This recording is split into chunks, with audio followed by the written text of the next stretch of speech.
Une semaine après une première alerte, l'Organisation mondiale de la santé a relevé le risque d'épidémie d'Ebola. Il est passé à très élevé. C'est le niveau d'alerte maximal de l'OMS. La propagation est rapide. Plus de 160 personnes seraient déjà probablement décédées du virus, selon les autorités congolaises. On en parle avec vous, Sylvain Rousseau.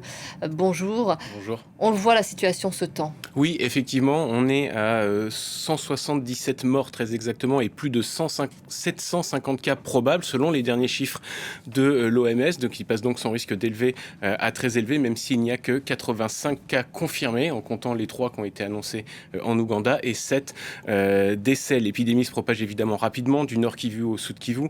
On a 5 cas confirmés, je vous le disais, et 5 cas confirmés et un décès confirmé en Ouganda, ce qui veut dire aussi que l'épidémie s'étend. On a des mesures de quarantaine qui sont prises au Rwanda, aux États-Unis également. Ce pas des mesures de quarantaine, mais on restreint l'accès aux personnes qui viennent de ces pays-là.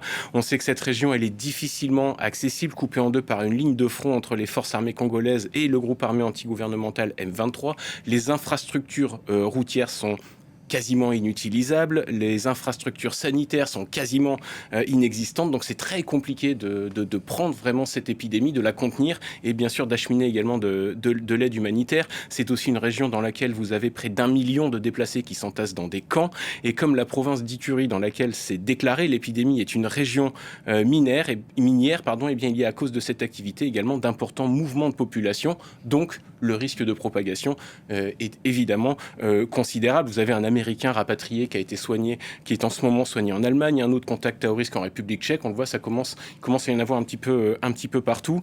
Et puis vous ajoutez à ça que dans cette région, pendant des semaines, on ne savait pas ce qui se passait. Les gens mouraient chez eux, ils étaient manipulés par la famille. Ebola se transmet par les fluides corporels en priorité.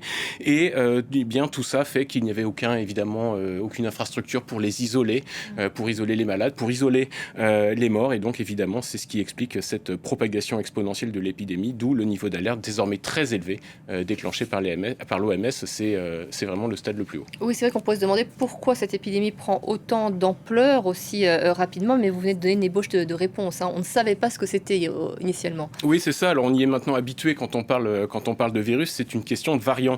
Lorsqu'Ebola est découvert en 1976 au Soudan et en RDC, qui à l'époque s'appelait le Zaïre, ça a son importance, on découvre une souche qui est la souche qu'on appelait donc Zaïre. C'est la plus fréquente, celle qui fut responsable de la majorité des épidémies en Afrique, qui ont tout de même déjà fait plus de 15 000 morts ces 50 dernières années, et y compris d'ailleurs la dernière grande épidémie en RDC entre 2018 et 2020. Donc cette souche, on la connaît, on l'a étudiée, il y a des traitements et des vaccins, même s'ils ne sont pas toujours accessibles dans les bons endroits, on sait qu'ils existent, mais ce qui fonctionne pour cette souche Zaïre ne fonctionne pas pour la souche Bundibugyo. Celle-là, elle est beaucoup plus rare, elle est beaucoup plus virulente, et c'est celle qui sévit en ce moment en RDC. Les traitements sont beaucoup plus compliqués, ils existent, mais il faut des infrastructures, de bonnes infrastructures, et puis il n'y a absolument aucun vaccin. Donc déjà, s'il y avait que ça serait déjà compliqué de contenir cette épidémie et de l'endiguer rapidement. Mais il y a un autre problème, c'est que pendant au moins 2 semaines, les gens sont morts d'Ebola, mais on ne savait pas qu'ils mouraient d'Ebola, puisque les tests qui étaient présents sur place pour le personnel sanitaire qui était sur place,